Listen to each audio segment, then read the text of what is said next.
The late afternoon sun streamed through the stained glass windows of the old chapel, casting kaleidoscope patterns on the white roses that lined the aisle. At the altar, Liam looked at me, his eyes shining with a sincerity so profound it felt like the only truth in the world.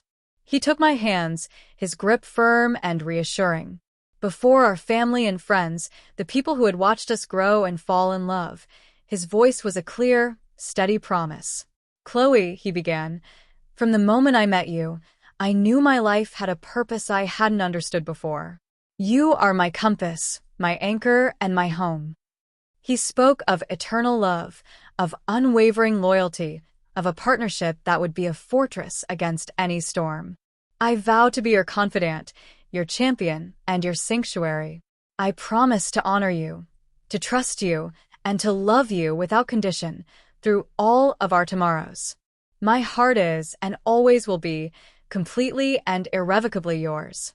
When it was my turn, my own vows felt like a pale echo of his powerful declaration, my voice thick with emotion. I promised him my forever. As he slid the cool, heavy gold band onto my finger, he whispered, so softly only I could hear, "Till death do us part." In that moment, surrounded by the scent of roses and the weight of our shared promises, I believed in that forever with every cell in my body.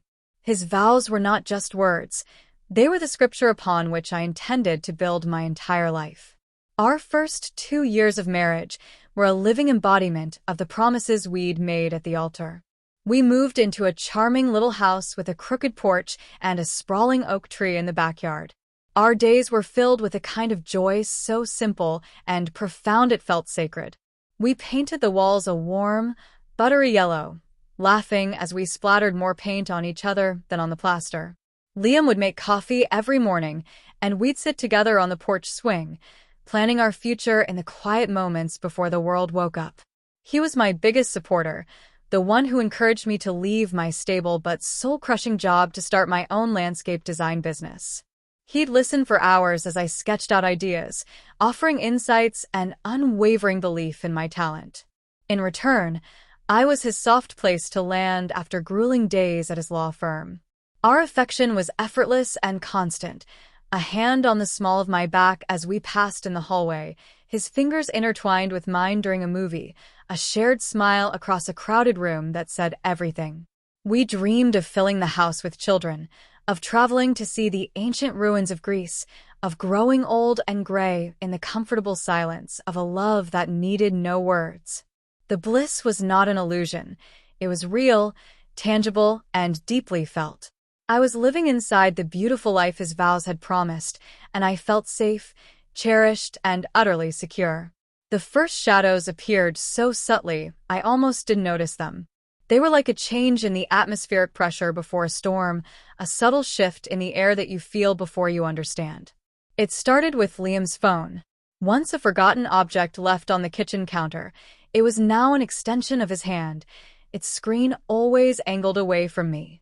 He began taking calls in his study with the door closed, his voice lowered to a murmur. When I'd ask who it was, he'd give a vague, dismissive answer. "Just a difficult client," or "the office, you know how it is." Then came the late nights. The man who once rushed home was now consistently delayed, his arrival time creeping later and later into the evening. The excuses were always plausible, woven with the jargon of his work, a deposition running late, a last-minute filing, a partner needing help on a case. But they felt hollow, rehearsed. He'd come home smelling of a faint, unfamiliar perfume and the stale air of a bar, not the sterile scent of his office. He grew distant, his mind seemingly a million miles away even when he was sitting right next to me. The easy intimacy we shared was evaporating, replaced by a polite, formal distance. I tried to ignore the growing knot of unease in my stomach, telling myself I was being paranoid, that I needed to be a more supportive wife to a husband under immense professional pressure. But the shadows were lengthening, and they were beginning to look like secrets. My attempts to rationalize his behavior became a daily battle against my own intuition. The inconsistencies were piling up, creating a narrative of deceit that was becoming impossible to ignore. I began to piece things together like a detective in a crime scene I didn't want to investigate. One Thursday, he claimed to be at a mandatory firm dinner. But when I ran into his colleague's wife at the grocery store the next day, she mentioned her husband had been home all night watching the game. I saw the credit card statement with a charge for a $500 dinner at a romantic, two-top-only restaurant on a night he was supposed to have been working late on a solo project. When I questioned him, he became defensive, his anger a shield against my probing. "Are you checking up on me now, Chloe? After everything, you don't trust me?"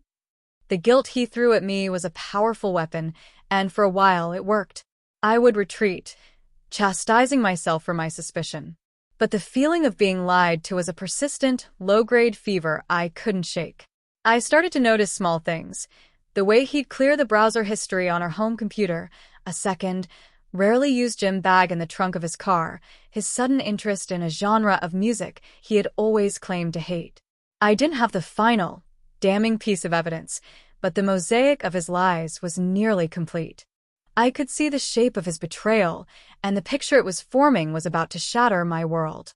The truth, when it finally revealed itself, was not a whisper, it was a roar. It came on a quiet Sunday afternoon. Liam was out supposedly on a run. I was searching for an old tax document in his study when I noticed a laptop bag I didn't recognize tucked away in his closet. It wasn't his work bag. My heart began to hammer against my ribs as I pulled it out. Inside was a second laptop, one I had never seen before. It was unlocked. The screen opened to an email account I didn't know he had. And there she was. Her name was Isla. The emails were a year-long chronicle of their affair, a secret life lived in parallel to ours. There were declarations of love far more passionate than any words he had spoken to me in years. There were photos of them on weekend trips I thought he'd taken for work. They complained about me, my name a casual, dismissive footnote in their epic romance. He had shared our private struggles with her, twisting them to paint me as a cold, unsupportive wife. The worst part was reading the emails from the week of our wedding anniversary. He had written to her the morning after our celebratory dinner, telling her he couldn't wait to see her and that his life with me felt like a performance. Every promise he had ever made to me, starting with our wedding vows, was not just broken, it was poison. His love was a lie, a carefully constructed facade designed to hide the truth. The foundation of my life crumbled to dust in that single, soul-destroying moment. I sat there for hours, surrounded by the silent, damning evidence of his betrayal. The initial shock gave way to a pain so profound it felt like a physical tearing inside my chest. It was the agony of 1,000 tiny deaths, the death of our future, the death of our past, the death of the man I thought I had married. The love I felt for him, which had been the central, organizing principle of my life, began to curdle into something else. I thought of his vase, his voice ringing with false sincerity in the chapel. My heart is, and always will be, completely and irrevocably yours. The memory, once a source of comfort, was now an instrument of torture. The heartbreak was quickly consumed by a rage, a clean, white-hot fury that burned away the tears. This wasn't a mistake. This was a conspiracy, a year-long campaign of deception, waged against me in my own home. Forgiveness was not an option. It felt like a laughable, pathetic weakness. How do you forgive a man who has systematically poisoned every good memory you have? You don't.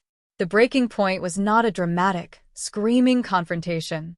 It was a silent, cold snap deep within my soul.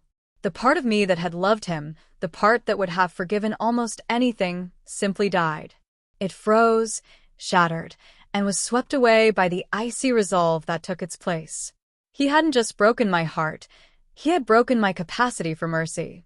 As the sun set, casting long shadows across the study, I closed the laptop.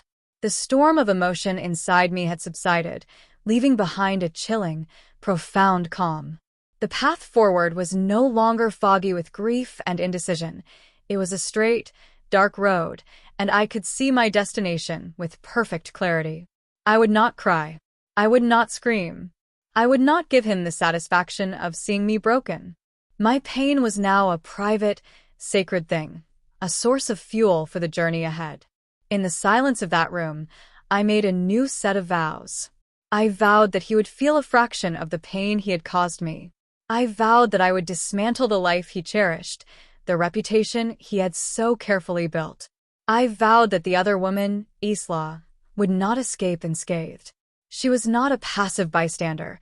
She was a co-author of my misery, and she would have her own chapter in the story of my retribution.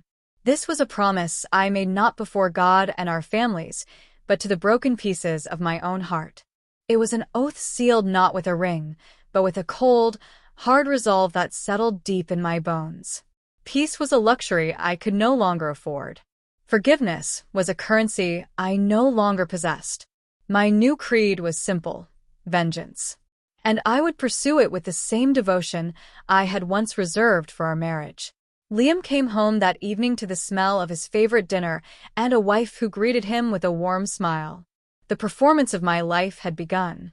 I had to become a master of the very deception I now despised. Every instinct screamed at me to confront him, to throw his lies in his face, but my new purpose required patience and strategy.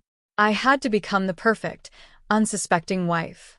"You look tired," I said, my voice dripping with feigned concern as I handed him a glass of wine.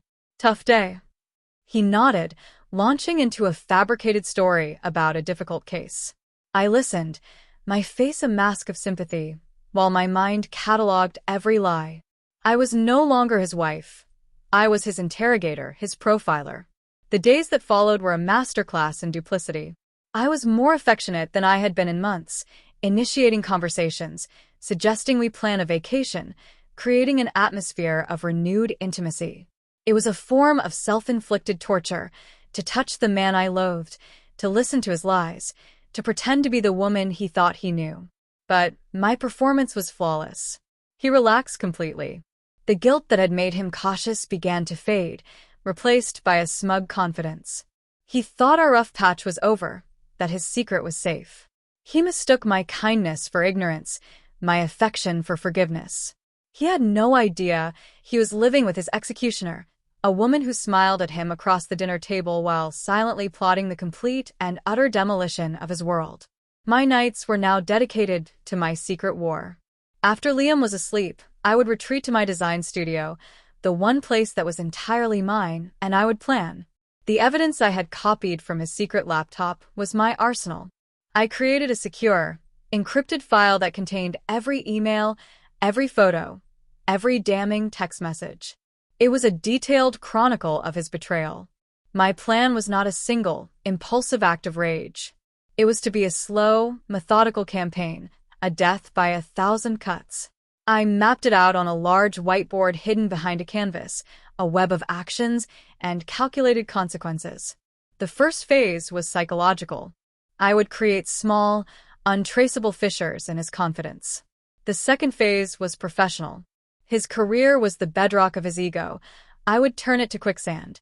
The final, most devastating phase would be social. I would detonate the truth in a way that would leave him utterly alone, stripped of his reputation and his support system. Isla was a key target in this phase. I researched her relentlessly, learning her routines, her career ambitions, her social circle.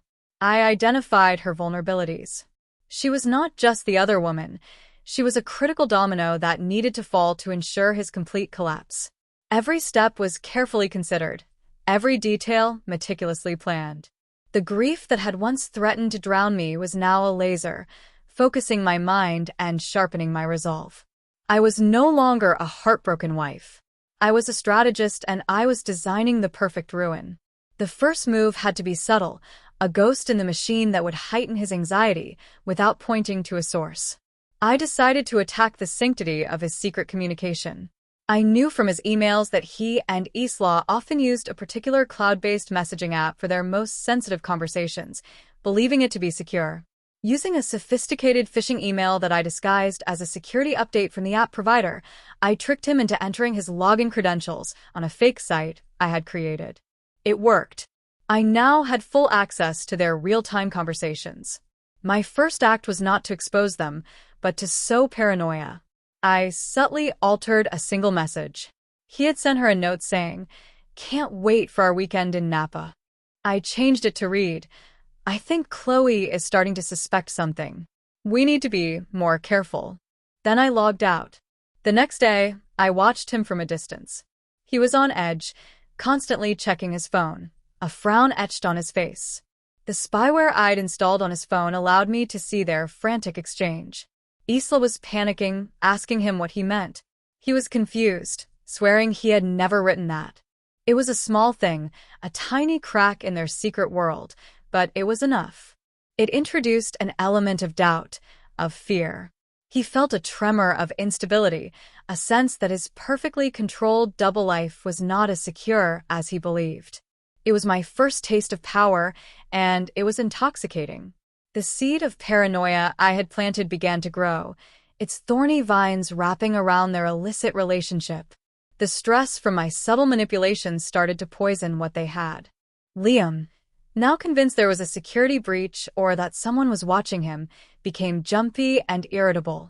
The easy confidence he had with Isla was replaced by a constant, low-grade anxiety. Their secret meetings became fraught with tension.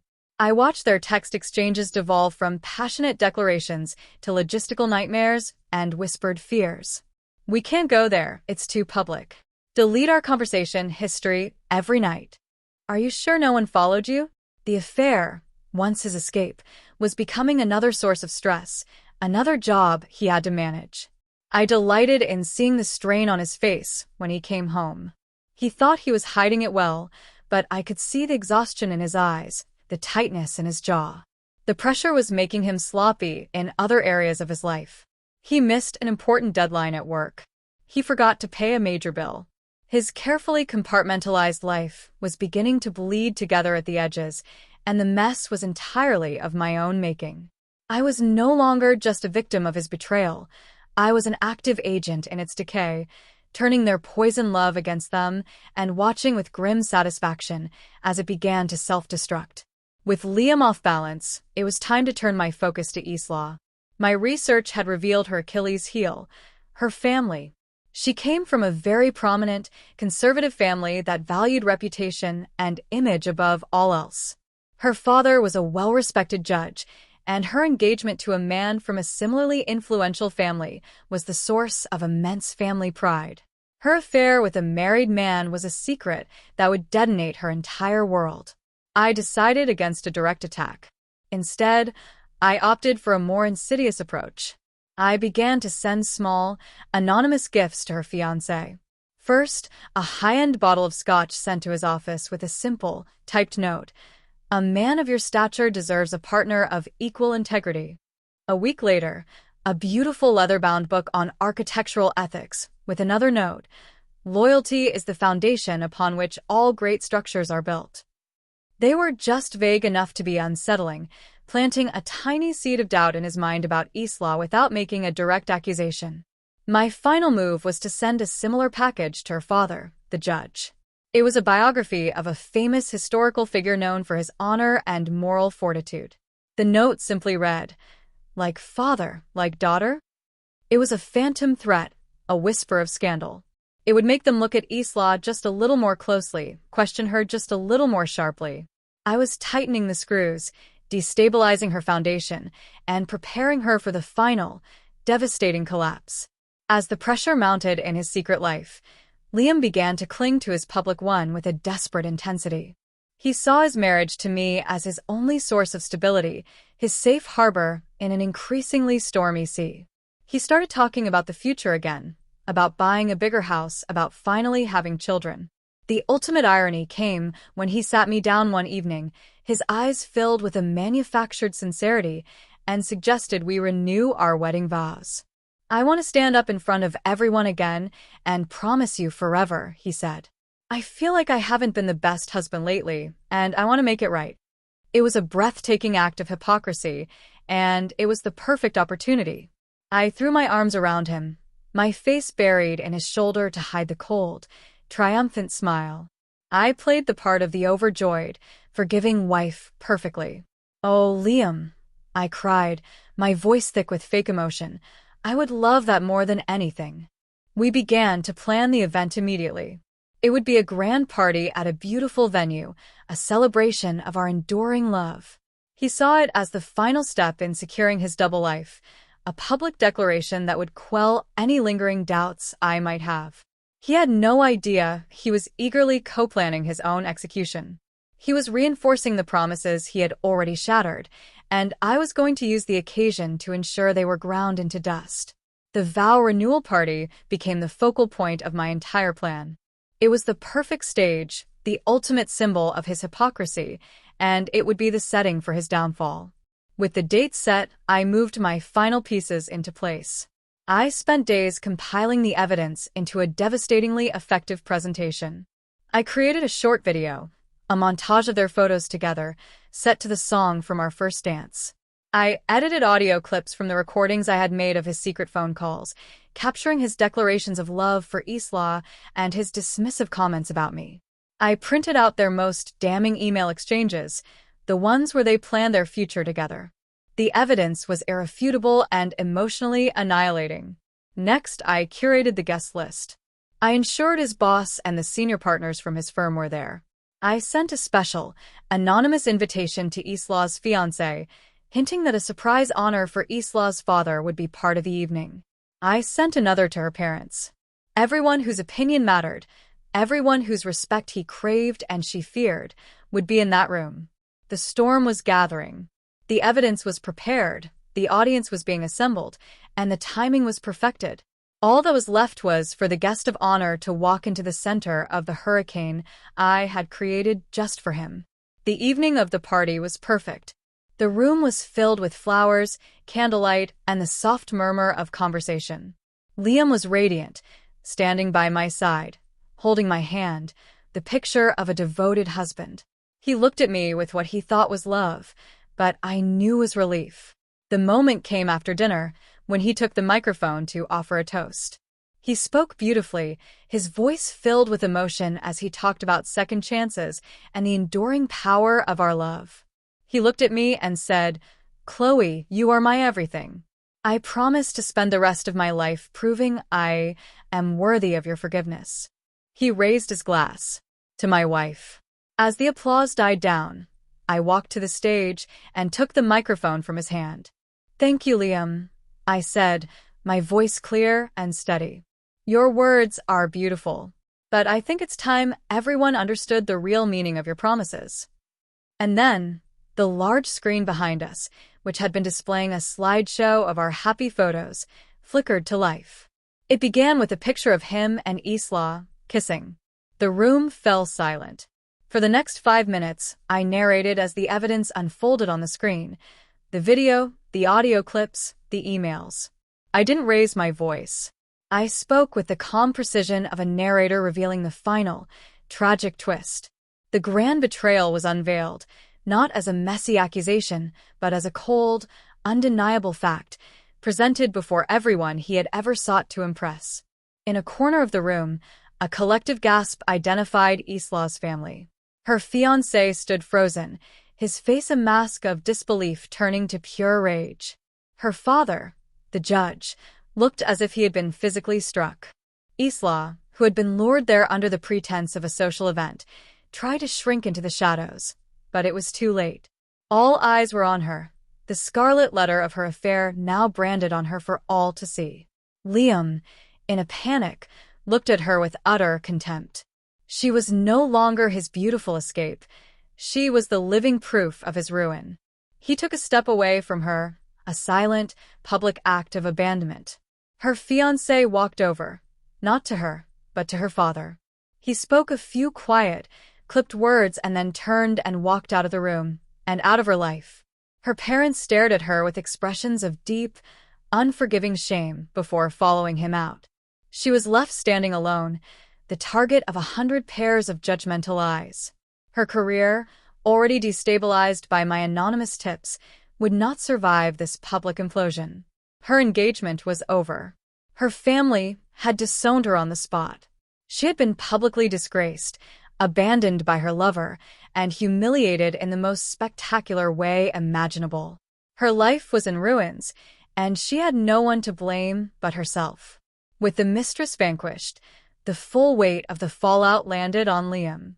He stood on the stage, paralyzed by shock and shame, as his life disintegrated in real time. His boss, a man who valued loyalty and image above all else, walked up to him, shook his head in disgust, and said, "You're finished." His career, which he had built with such meticulous ambition, was over in that single moment. His parents, their faces etched with a profound sense of disappointment, couldn't even look at him as they left. The friends who had clapped him on the back just an hour before now averted their gazes, melting away into the night. He was left in the beautiful, flower-filled room, a king deposed in his own court. The weight of his betrayal had collapsed his entire world. In the days that followed, the destruction was completed. He was formally fired. He became a social pariah, the subject of rampant gossip. He had built his identity on the foundations of his career, his reputation, and his relationships, and I had systematically demolished every single one. He was no longer the successful lawyer, the respected friend, the loving husband. He was just a cheat, a liar, a man who had lost everything because he believed his vows were disposable promises. The final blow was not delivered with emotion, but with the cold, impersonal force of the law. A week after the party, as Liam was still reeling in the wreckage of his life, a courier arrived at the house. I watched from the window as he signed for the envelope. Inside were the divorce papers. My lawyer had already prepared everything. The petition was supported by a mountain of the evidence I had so carefully collected, making any attempt to contest the terms futile. I was not just ending our marriage, I was executing a financial and legal severance that would leave him with nothing. The prenuptial agreement we had signed was ironclad in cases of infidelity. I was awarded the house, our savings, our investments. I had planned it so that he would be left with his personal belongings and a staggering amount of debt from the lavish lifestyle he had been funding for his mistress. He was not just emotionally and socially bankrupt, he was financially ruined. There was no screaming, no final, tearful confrontation. My retribution was delivered in the quiet, undeniable language of legal documents. I had taken back not only my life, but the future he had tried to steal from me.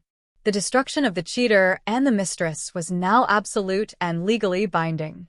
In the weeks that followed, a profound quiet settled over the house. It was my house now, every corner of it cleansed by the fire of my vengeance. The victory did not bring elation or joy. Instead, it brought a sense of deep, grim satisfaction. It was the feeling of a terrible justice having been served, a debt having been paid in full. I had stood up to my own destruction and had emerged the victor. I stood over the ashes of the life we had built and the lives I had ruined, and I felt a strange and chilling calm. I was not the same woman who had walked down that chapel aisle, her heart full of naive trust. That woman was gone, a casualty of Liam's war of deception. To win that war, I had to become someone colder, more calculating, more ruthless. I had to learn the language of my enemy and speak it more fluently than he did. There was a cost to that transformation. A part of my softness, my capacity for blind faith, was gone forever. But what had replaced it was a core of unbreakable strength. I had faced the ultimate betrayal and had not only survived but had triumphed. The satisfaction was a cold comfort, but it was a comfort nonetheless. One rainy afternoon, I packed the last of Liam's things into a box. At the bottom was our wedding album. I opened it to the first page, a beautiful photo of us at the altar, his eyes shining as he recited his vows. I could still hear the words, a ghostly echo in the quiet room.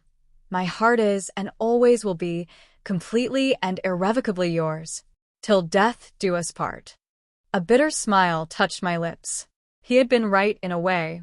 His betrayal had caused a death, the death of my love, the death of my innocence, the death of the woman I was. From the ashes of those vows, a different person had been born, one who understood that promises could be poison and that the path from love to retribution was shorter than anyone could imagine. The vows we had spoken in love had not been a foundation for a life together, but the blueprint for his destruction. I closed the album and placed it in the box. I was not the grieving widow of a dead marriage. I was the survivor of a war he had started, a war I had finished.